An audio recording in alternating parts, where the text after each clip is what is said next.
All right, click the links to join the channel here or over at Subscribestar. Forgive the 240 pixels, but I'm out in the middle of absolutely nowhere, so I'm uploading this at a ranger station.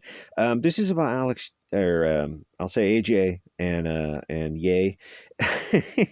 But I mean, I could show a picture of them, but I'd rather show the picture of the sexy Halloween costumes. So free speech is not so free. It's accountability culture, you bigot. Okay, I mean, but do you value free speech? Like, if that's a binary, let's figure out who's on one side of the binary, who values it, and then we can just kind of go off in our own society, where everyone doesn't get so butthurt over some little bit of snowflake type of nonsense. So it is a hard topic to cover without getting kicked off YouTube and losing that $1 a day. Actually, that recently jumped up to $2 a day because of the recent members. So thank you for your support. I mean that very sincerely. But I can see where channels that were bigger, they're just not going to cover Ye and AJ because it's a job to them. And their Google puppet masters can fire you and permanently ban you from everything Google. If I stay on YouTube long enough for the money to cross a certain threshold, I'd probably start being careful also, because then it would cross over into something. I mean, don't get me wrong, it's a nice little tip per month, but not enough to be careful of that. That's why I encourage Subscribestar rather than YouTube. But when it crosses over into a certain line, it's like suddenly you go, oh, this is whatever that amount is. You go, oh, I kind of don't want to lose that if it's a certain amount. For it varies for the individual, but I don't know what that threshold really is. And I also kind of feel that I'm going to get kicked off before I cross that threshold of cucking. It's the cuck point of no return, and it's probably pretty low for me, which is shameful. So credit to like Gary from Nerdrotic for having AJ on his show. That's gutsy, because you're effectively interviewing the guy that the platform fired. And there's different kinds of bans. There's ban like channel ban, and then there's person ban, where you're banned from like even appearing as a guest on the show. So yeah, I don't know about what AJ, how his ban. I kind of assume his ban was the absolute maximum ban. So he's an interesting situation because every platform yeeted him. I guess they all decided that he violated their terms of service, but they came to the conclusion simultaneously. It's like there really is a hive mind of puppet masters who decide what the narrative is while they drink blood and sacrifice babies to Lucifer. So I never took AJ or Ye seriously because they were, well, mostly entertainment, right? Sometimes infotainment, like much of YouTube today is infotainment. Occasionally people will sneak in, red pills here and there, but it's nothing heavy. Except now the most powerful people on earth said that they need to be censored. So it has me kind of scratching around the chicken feed, sort of activating the almonds. This image, I I forget the name of the movie. It's a famous movie that like everyone quotes the lines from, but I can't remember the name of the movie now.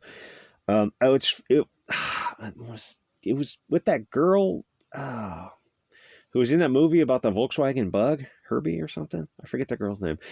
And I want to say Tara Reid. No, Lindsay Lohan. Later in the Sharknado movies with the guy who's in 90210. God, I'm horrible at making references. I think most people know what I'm talking about. The Sharknado movies were awesome. So if these guys are such clowns, shouldn't you want them in the public eye so people can see for themselves? Don't you trust the proletariat? I would think that platforms and banks would bend over backwards to give them all the rope that they required, because they're clowns and the stuff they say is just so silly Billy. Just allow people to hear it and they can decide for themselves. Surely you trust people to make up their own minds, because if they say that they're going to get censored, then they do actually, in fact, get censored and debanked and kicked off all the platforms and attacked and destroyed in the press, and they can't even defend themselves on social media because they're permanently blocked from it. And then the media, social media, banks, and even government that is going after them, it certainly lends credence to their original argument. Whatever it was sufficient to get them destroyed by the most powerful companies on earth. This isn't a left versus right thing. It's something deeper. And if you're on the left does this more than the right. Just because the right is going in a direction, if it's a direction that the left is secretly in agreement with, they won't publicly come out and say they're in agreement with it. We don't have to argue on every little thing. We can pick our battles, and on some things, what the puppet masters do not want is the left and the right teaming up on some issues. I always say that the best thing would be the far left and the far right to literally sit down without the puppet masters in the room and just get together and just talk honestly and politely about their concerns, because you might find, oh, well, here are some points. Here are the points that we agree on. And you're like, oh, well, can we go forward on these points? And then you can argue about everything else. But if we agree on, I don't know, pollution or something, it's like, well, let's go forward on that issue and then leave everything off the table. We'll just go our separate ways on everything else. But we can go work together on this, and that would cause the guy pulling the strings much panic. And it's more like I'm on the right in some regards, but it's more the left that's afraid to talk to the right, because whenever the left tries to talk to people, whenever they get interviewed, their handlers will come over. And I think it was Durst the Worst was trying to give interviews, and some people would give interviews, and some people, the handlers, would run over and say, no, don't talk to the press. They cut things up. And it's like, no, the video goes up in its entirety. And why are you afraid of letting someone talk to the media? Our side doesn't do that. You can come talk to us. Like, we don't need handlers because we're adults. Anyway, so even if you're on the left, you got to be wondering what is going on. The media has been going after AJ for a long time, but it doesn't make sense. The amount of attention he got and the energy they expended on him. They kind of did the same thing to Trump. I mean, in a way, they gave Trump like $2 billion worth of free publicity. And so the argument is that they put him in office. Now, you start going down that rabbit hole, you think like, wait a minute, did they do that on purpose? Like, it's hard to, and the thing is, like, people talk about like puppet masters and master plans.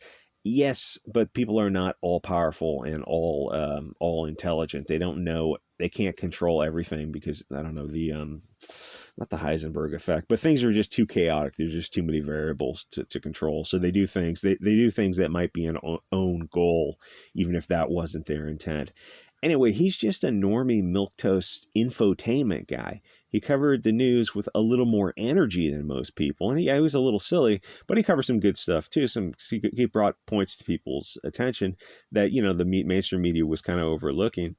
And the thing is, you could always just cross-reference it yourself. You didn't have to take him at his word. You shouldn't take anyone at their word unless they've demonstrated a long history of veracity.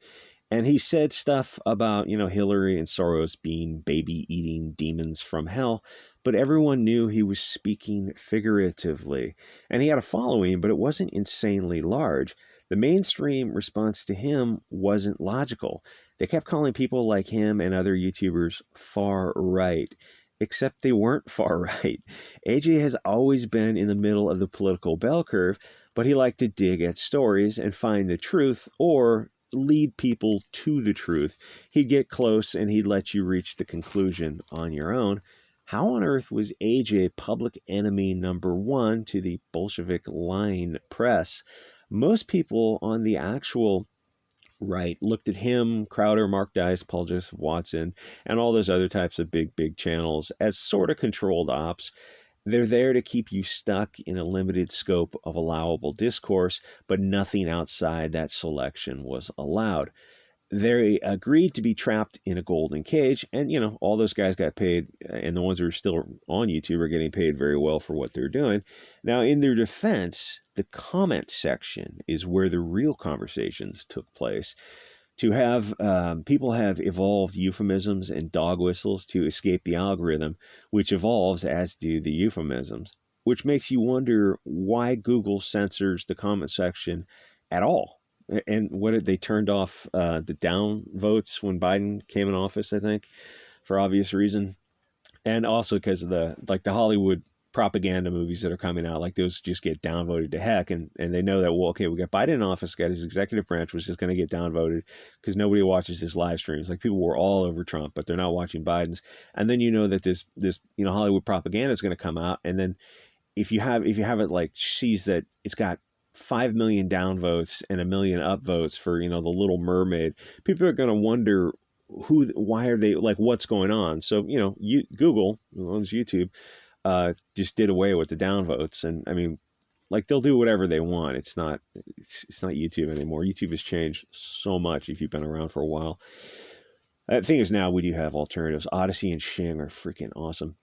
But the question remains, why don't you simply allow free speech? What would the results be if things were uncensored? What secrets would we discover? How would it affect the political landscape if Google didn't have to carefully craft the narrative to control things? What are they so afraid of? And why don't we have free speech online? I mean, de jure. Isn't it something that Congress should have worked on several years ago? Why are they in Congress if they don't value free speech in the open marketplace of ideas? It's almost as if our representatives and the NGOs that are allowed to seemingly run America are actually harmful to the republic, as if they're the enemy working to destroy it. What did those guys say that was so dangerous? One of my theories is that for AJ, it was because he wasn't far right. His presentation was, I don't know, right in the middle, but it was, energetic, I'll say, but he was an entertainer, but he was mostly a reasonable take on the news. Hillary is not actually a lizard person, but it's just another way of saying that she's probably a sociopath, which, I'm sure most politicians are. What about your guy Trump? Yeah, I'm sure he's he's a horrible person. I'm willing to believe that anyone running for office in the past 50 years is probably a horrible person. Uh, our guys as well as your guys. Are you satisfied now? Literally everyone in office, left or right. No, I don't think they represent us or you. I don't think they represent anyone but their own pocketbooks.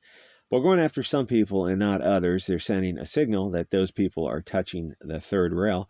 But with AJ, most of us can't figure out why he got them so upset. The thing is, you don't have to go after someone who's just a pop culture type of or entertainer or like it's I don't know, it's like news but it's light news. It leads people to the conclusion that he must have been over the target because the anti-aircraft cannons are going after him. Doesn't it seem weird that Bank of America, Chase Bank, Wells Fargo will shut down your accounts if you're on the right? Doesn't it seem weird that they even care, they even pay attention to this, or that political discrimination is legal at all? Wouldn't it be nice if our government protected us from political discrimination? You will be waiting a long time if you're expecting the government to actually uphold the Constitution and uphold personal liberty. But while you wait, they'll send your taxes to Ukraine and other foreign countries. And Nancy Pelosi is worth $140 million by insider trading. That's just an FYI. I know I mention it pretty often, but it's just so weird that our government is openly stealing taxpayer money and more people aren't upset about it. It's like everyone is asleep in some fog, but for some reason, some people are starting to awaken. A lot of things in America seem really weird to me, but the left and right is so busy with pawn fights that they don't notice the kings and queens. So censoring and debanking people certainly sends a strange signal to the masses. I mean, the optics are so bad. It's like they don't even care about optics. They just want to send the signal that some speech will cost you $900 million or a tennis shoe deals for his Yeezy shoes and get you unpersoned. Should billion-dollar banks and platforms be able to discriminate against the individual? Isn't the concept of free speech important? Apparently not to our representatives who haven't done anything about the internet in the 30 odd years it's been loosely around, at least available, to the general public. 90s, definitely, late 80s had message boards, and then really, really saturated, at least for 15 years. Oh, we should do something about, making First Amendment protections, political discrimination lies, to adapt for the social media changing digital environment because free speech is so valued that we need to extend it. Yeah, individual liberty matters more than $1 billion corporation.